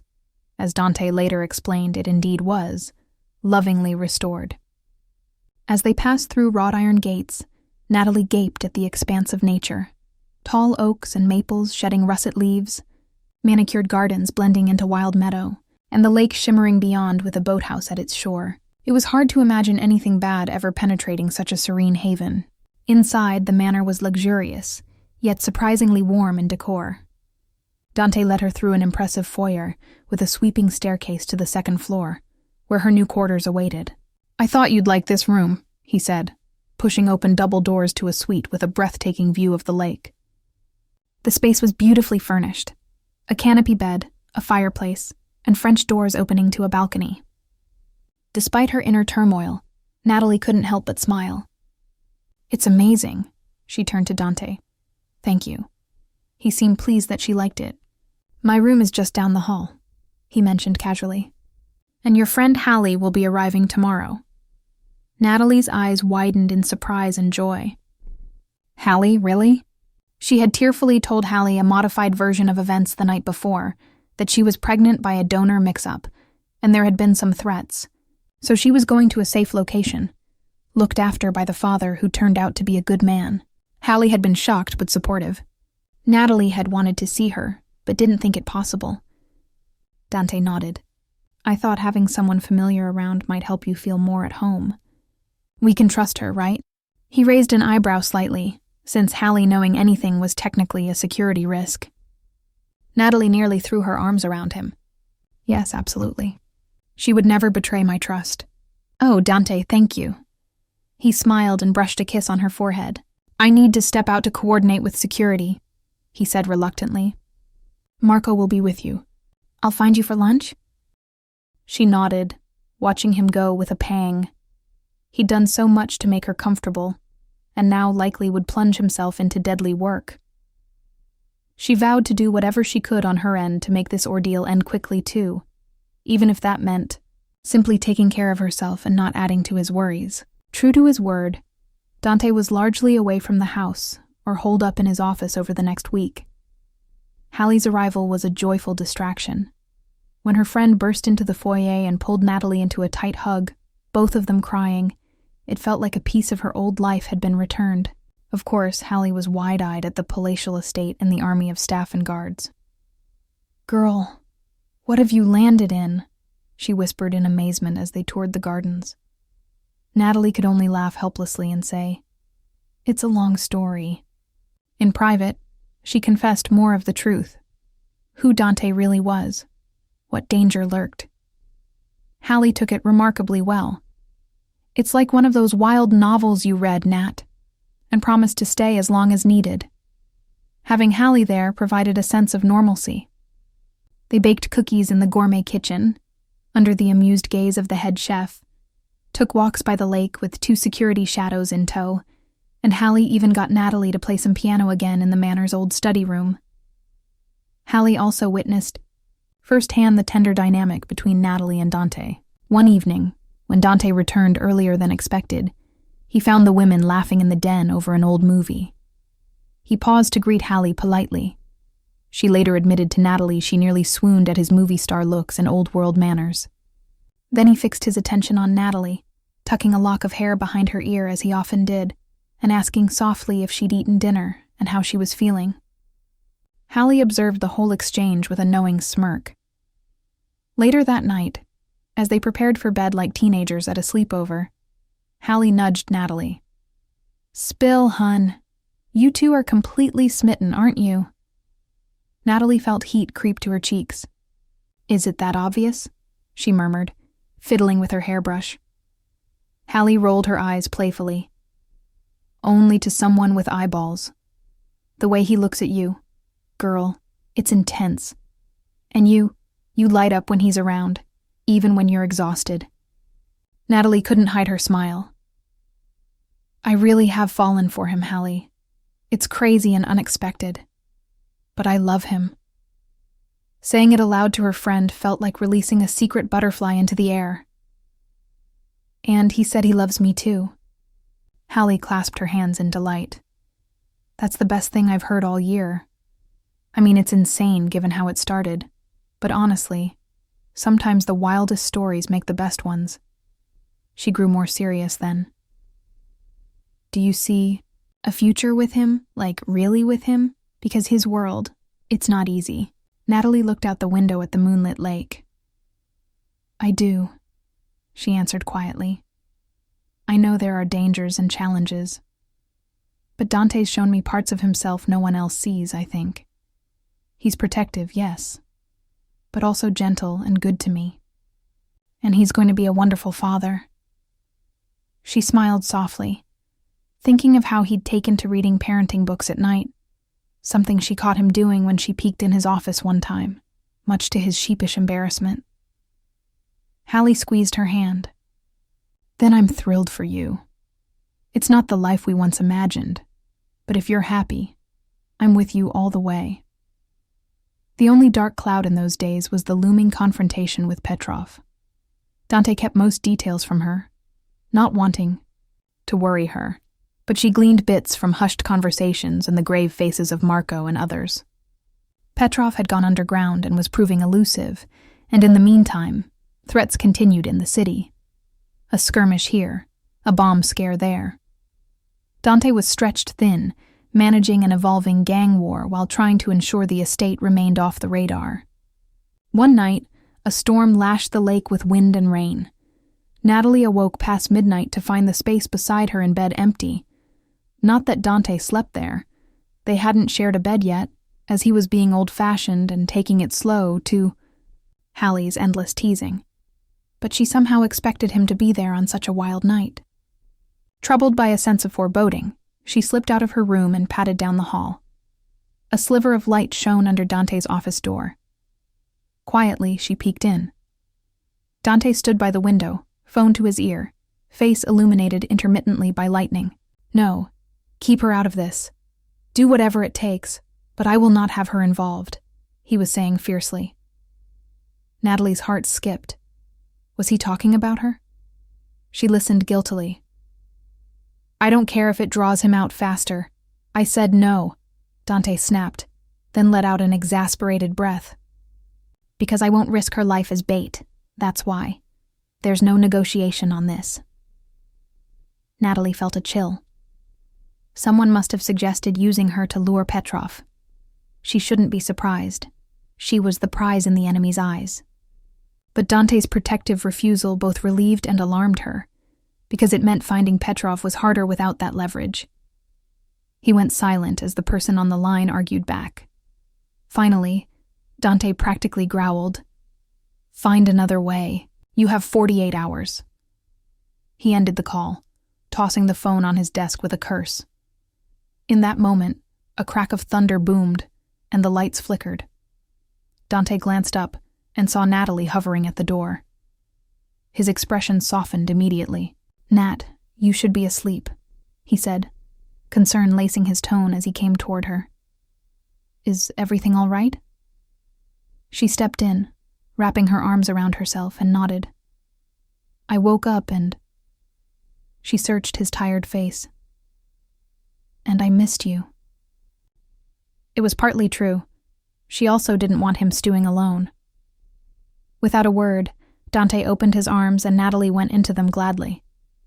He held her close, resting his chin atop her head. She felt some of the tension leave his body as they stood together listening to the rain lash the windows. Are you all right? She whispered. He sighed. Better now.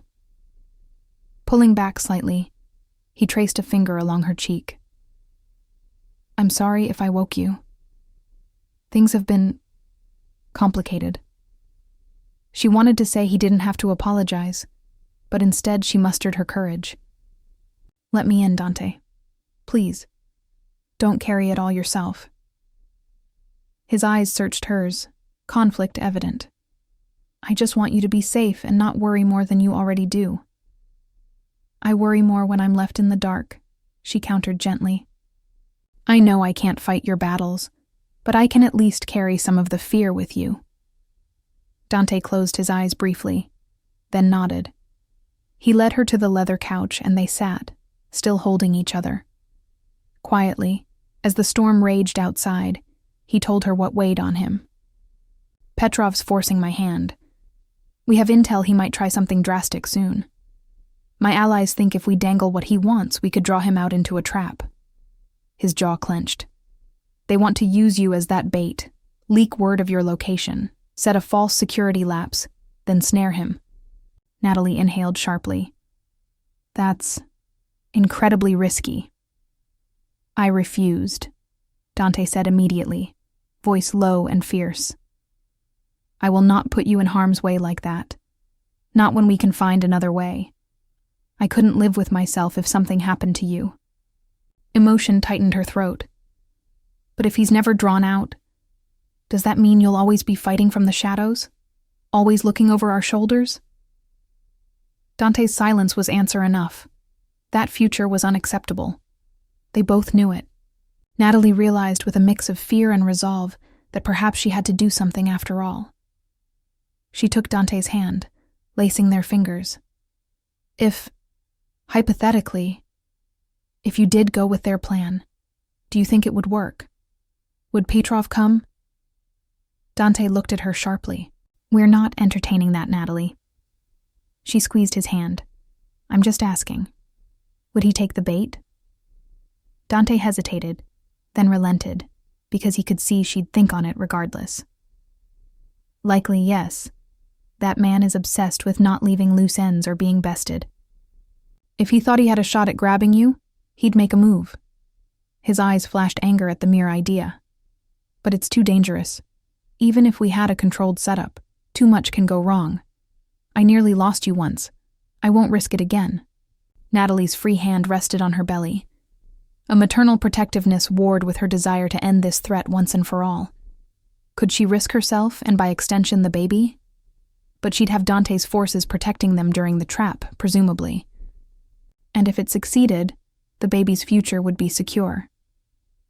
What if we made it safer? She found herself saying slowly.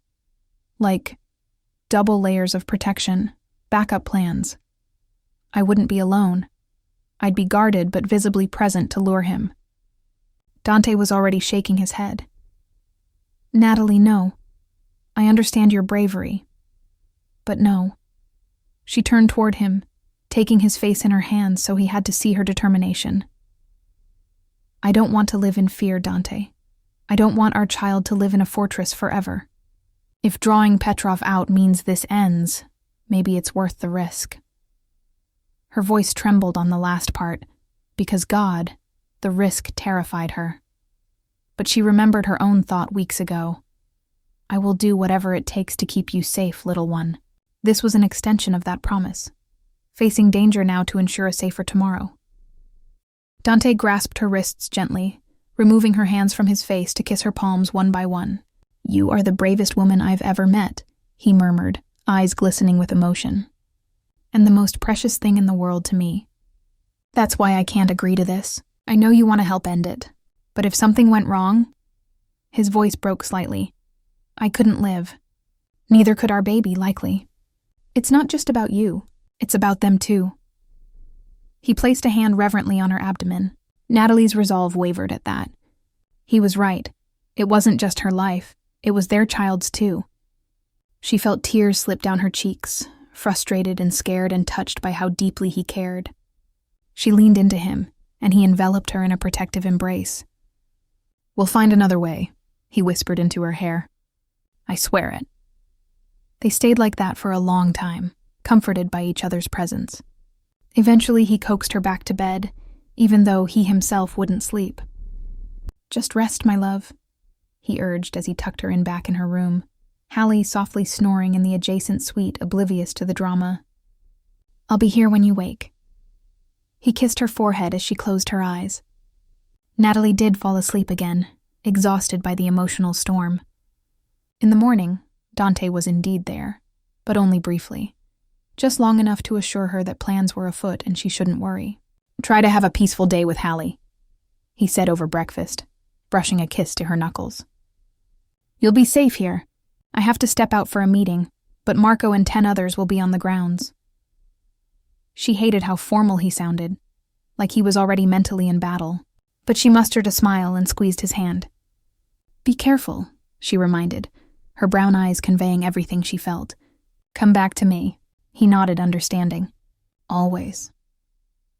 That afternoon crawled by. Hallie could sense something was off and tried to lighten the mood with a silly board game and making ice cream sundaes in the kitchen. Natalie appreciated it but remained preoccupied, glancing at the clock, waiting for Dante to return. He didn't. Instead, near dusk, Marco found Natalie and Hallie sitting in the parlor and informed them Mr. Giordano was delayed and had recommended they have dinner without him. Natalie's heart sank. Delayed could mean many things. She attempted to eat the meal the staff prepared, but her appetite had fled. With Hallie's encouragement, she went upstairs to rest, feeling an unnameable dread creeping in as night fell, and still no word from Dante. Close to midnight, a sudden commotion downstairs jolted her from a half-sleep. Raised voices, the sound of doors slamming. Natalie threw on a robe and hurried out just as Hallie emerged from her room, looking frightened. Stay here, Marco's voice commanded at the base of the stairs. Natalie rushed to the railing. Marco, what's happened? She called, anxiety sharpening her tone. The man looked up, his normally stoic face betraying strain. There's been an incident, Ms. Thompson, he said carefully. Dante, Mr. Giordano, was injured. He's being brought here. The world tilted. Natalie gripped the railing. Injured? How bad? Her voice was barely audible. Before he could answer, the front door burst open and a group of men entered carrying a stretcher. On it lay Dante, pale and unconscious, a blood-stained bandage wrapped around his side. Natalie's breath left her in a sob. She flew down the stairs, Hallie on her heels. Dante! She dropped to her knees beside the stretcher as they placed it down in the foyer. One of Dante's men was pressing a cloth to Dante's side. It was soaked crimson. Dante's face was ashen, but to her relief, he moaned softly. Alive. Barely. A stern-looking older man with a medical bag pushed through. Dr. Galletti, Dante's personal physician. Clear the way, let's get him to the study, he barked. The study was on the ground floor, nearest and outfitted with first aid supplies Natalie knew. She followed closely as they lifted Dante onto a sofa in the study, ignoring anyone who tried to pull her back. Dr. Galletti immediately set to work, barking for IV fluids and more light. Natalie knelt at Dante's head, gently brushing his sweat-damped hair back. I'm here, Dante, she whispered, tears streaming down her face. Please hang on. His eyes flickered open at her voice, glazed with pain. Natalie, he rasped. One blood-stained hand weakly found hers. You're safe, good. She choked back a sob. Don't you dare worry about me right now, she said, trying to smile through tears. You'll be okay. You hear me? You have to be. Because I love you and I need you. Her voice broke on a hiccuped cry. He gave a faint ghost of a smile and squeezed her hand, which terrified her because it felt so feeble. Love, you, he managed before drifting off again with a grimace as the doctor began cleaning the wound. Natalie felt Hallie's comforting presence behind her, a hand rubbing her back. He'll be okay, Nat. He's in good hands, Hallie said, though her voice trembled. Marco quietly explained what had happened. An ambush at a supposed meeting location, a trap by Petrov. There was a firefight, and Dante took a bullet to the side, but his men got him out, and Petrov, he escaped yet again. The despair of that news nearly crushed Natalie. This all for nothing, and Dante gravely hurt.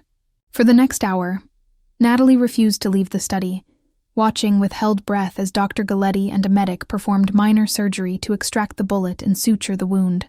They gave Dante blood transfusions and monitored his vitals. Finally, nearing dawn, the doctor looked up and gave a tired nod. He'll live. Miss Thompson, he'll be fine with rest. The bullet missed major organs, fortunately. Natalie broke into relieved tears, covering her face briefly. When she regained composure, she found the doctor smiling kindly. He kept mumbling your name whenever he was semi-conscious. You seem to have an effect on him. Good. Use that to keep him calm when he wakes. As they carefully moved Dante to a proper bed, a guest room on the ground floor to avoid stairs for now, Natalie was allowed to stay by his side. Hallie squeezed her shoulder and withdrew to give them privacy after confirming Natalie was okay.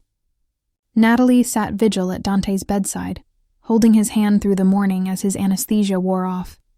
Exhaustion weighed on her, but she didn't close her eyes until she saw his flutter open around noon. He looked disoriented until he saw her. Natalie, he croaked, trying to sit up with a wince. She immediately pressed him gently back down. Shh, I'm here. You need to lie still. She managed a shaky smile. You scared me half to death, you know.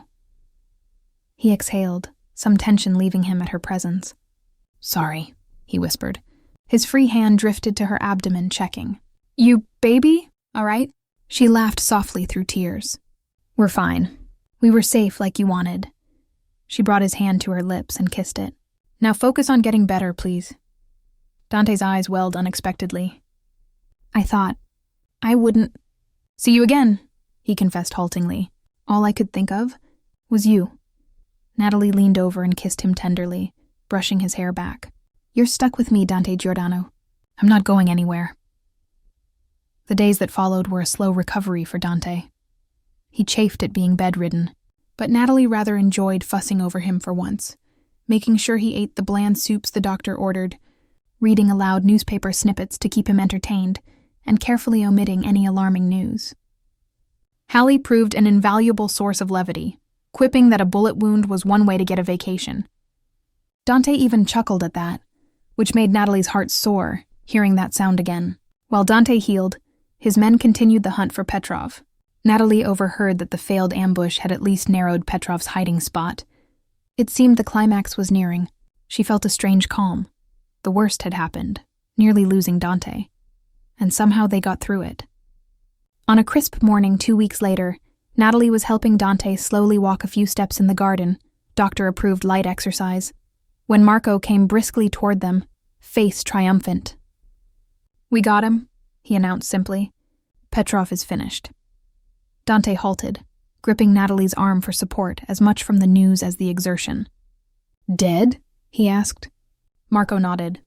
Cornered last night in Chicago. It's confirmed. For a long moment, Dante closed his eyes, breathing out years of tension. Natalie saw a visible weight lift off him. It was over. The nightmare that bound them was finally over. She let out a little sob of joy and threw her arms carefully around Dante. We're free, she whispered. Dante held her close, burying his face in her hair. Free, he repeated, amazement and relief coloring the word. Marco discreetly left, leaving the two to absorb the moment. Dante pulled back just enough to cup Natalie's face, his eyes shining.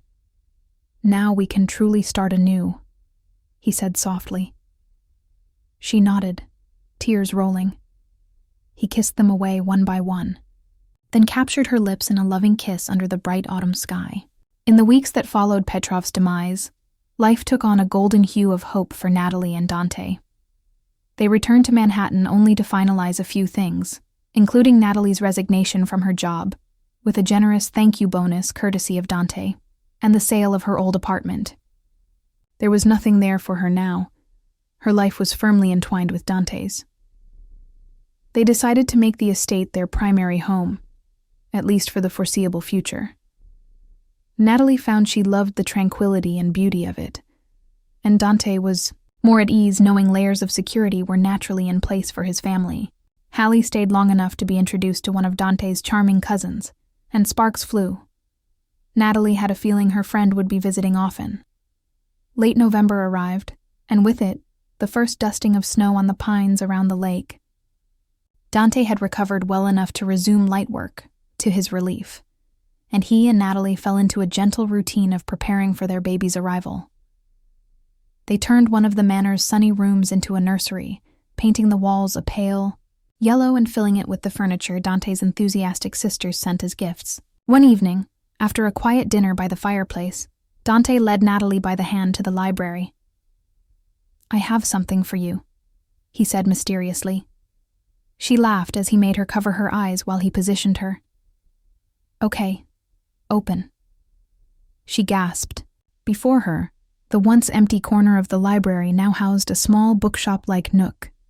Shelves lined with new copies of her favorite novels, a cozy armchair beside an authentic vintage bookstore sign that read, "Natalie's Nook."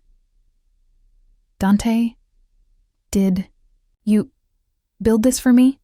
she asked, voice watery with emotion. He shrugged with a playful smile. "I know how much you loved your bookstore visits. I thought, why not have one here at home?" His tone turned earnest. "You gave up a lot to join my world. I wanted to give a piece of yours back to you." Natalie threw her arms around him, joyful tears spilling. "It's perfect. You are unbelievable." She pulled back to look at him with all the love she felt. "Thank you." He brushed a kiss to her nose. "Only the best for you. Always." They settled into the armchair together, or rather Dante settled, and then pulled her onto his lap, despite her protests about her protruding belly. He cradled her and the baby bump with care. "Comfortable?" he murmured against her ear. She nodded, sighing contentedly. "I have everything I need right here." He nuzzled her neck. "As do I." Their wedding, when it happened just before Christmas, was a small, intimate affair at the estate, attended by family and a few close friends. Hallie, of course, as maid of honor. Natalie walked down an aisle improvised in the snow-dusted garden, wearing an ivory gown that flowed around her 7-month belly, towards Dante, who waited under a canopy of twinkling lights. He looked devastatingly handsome and profoundly moved. She had never seen his eyes shine with such tears. When they exchanged vows, Dante's voice wavered as he promised to love and protect her for all his days, and Natalie vowed to stand by him through any storm, to be his light, as he had been hers.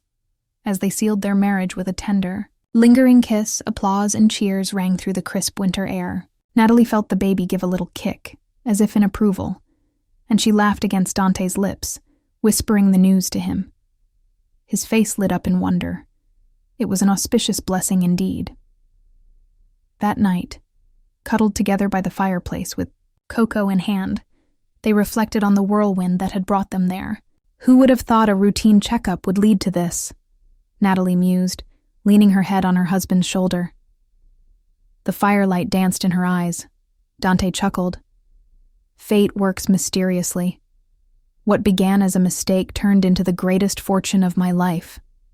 He kissed the top of her head. You and our child. You're everything to me. Natalie smiled up at him, heart full. And you are everything to us. She guided his hand to her belly, where a tiny flutter indicated their daughter was active. They had learned it was a girl, to Dante's utter delight. He already had visions of a dark-haired little princess to spoil. As the first snowflakes of Christmas began to drift outside, Dante pulled Natalie closer on the sofa, wrapping an arm securely around her and resting a hand on her stomach to feel their baby's gentle movements. They sat in comfortable silence, watching the snow and the crackling fire, each lost in gratitude. Natalie's mind drifted to the journey behind and the future ahead. So much had happened: heartbreak, fear, danger, but it all led to this moment of peace and profound happiness. She thought of that scared, confused woman she'd been months ago and wished she could tell her then, "Hold on, because something beautiful is on the other side of all this." Dante's voice rumbled softly, interrupting her reverie. "Penny for your thoughts, Mrs. Giordano?" The title still gave her butterflies. She tilted her face up to his. "I was just thinking how I wouldn't change a thing. Every twist and turn brought me here. With you." His gaze warmed, and he lowered his lips to hers in a gentle kiss. "I feel the same," he murmured. "You changed my life, Natalie. Gave it meaning I never knew I lacked."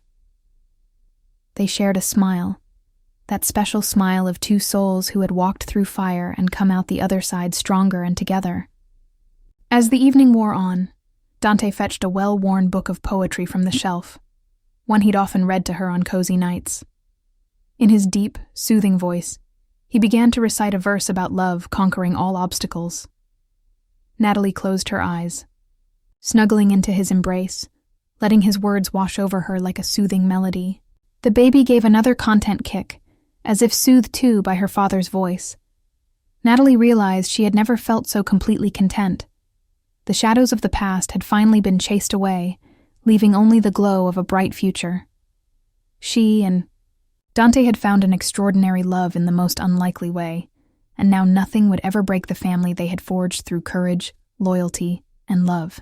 Outside, the snow fell softly, blanketing the world in purity and quiet. Inside, Natalie felt warmth radiate from the man beside her and the tiny life within her. Her eyes drifted to the window, where beyond the glass the estate grounds stretched safe and serene. It struck her that not long ago she had stood in a similar window in Dante's penthouse, wondering if this place could ever be home. Now it was clear. Home was not the manor or the city. Home was Dante. Home was the arms that held her, and the laughter they shared and the baby they awaited. Tears of happiness pricked her eyes as she looked at Dante's beloved face, calm in the firelight as he read softly. Unable to resist, she leaned up and placed a tender kiss on his jaw mid-sentence. He paused, smiling down at her quizzically. "What was that for?" he asked, brushing a thumb across her cheek. Natalie beamed, wiping away an errant tear. "For everything. For loving me. For this new life." She rested her hand over his heart. "I'm just so grateful, Dante." His eyes shone as he set the book aside and cradled her face between his palms. "No, my love. Thank you. You brought light and hope into my world. You made me a better man." He swallowed, emotion thickening his voice. "And you've given me the family I never dared dream of." Their lips met in a slow, sweet kiss that spoke of all the gratitude, love, and promise their words couldn't capture. When they parted, Dante rested his forehead against hers. "Merry Christmas, cara mia," he whispered, "and to many, many more." Natalie smiled radiantly, hearing the subtle double meaning. Many more Christmases, many more blessings, many more years side by side. "Merry Christmas, Dante," she replied softly. "Here's to our forever." And as they sat together, under the gentle glow of the lights, listening to the peaceful hush of the snow beyond, Natalie knew in her heart that their story, once born of a mistake and forged through trials, had become a tale of enduring love and newfound hope. It was an ending, yes, but also a beautiful beginning, one they would write together, hand in hand, for the rest of their days.